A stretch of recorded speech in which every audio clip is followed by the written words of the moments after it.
On tonight's show, we are going to talk about travel medicine. This was, of course, featuring returning guest Dr. Bahuma Tatanji with super producer Dr. Beth Garbatelli. And Paul, this turned out to be a great episode. Lots of great stuff, but let's start with some general travel tips. Now, Paul, it doesn't matter who I am. When I'm traveling, the only thing that matters is preventing infections. Is that true? Yep. Yep.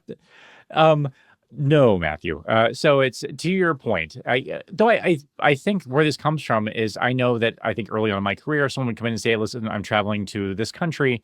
I would immediately go to the CDC website. I would look at what infections they're at risk for, and I would go after those. So I think that's not an uncommon mindset, but it's interesting that people who do these travel clinics for a living or do them fairly frequently look at a much bigger picture, not surprisingly. And Dr. Tanji talks about being interested in the substrate in addition to what she's trying to prevent. So she views it in terms of who is going on the trip and then where is the trip going to. So, and then combining those two factors, it's probably worth mentioning that, the mortality that happens when people are traveling is usually not from infectious diseases. It's usually the type of mortality they would have if they were at home. So if someone has high risk for heart disease, a heart attack might be the thing that is most likely to take them out. And accidents and injuries for younger folks, driving in unfamiliar locations, not looking the right way before trying to cross the street. Like these are the things that can actually are more commonly going to seriously hurt people. And the infections tend to be sort of mostly an inconvenience, but it's still worth actually thinking about.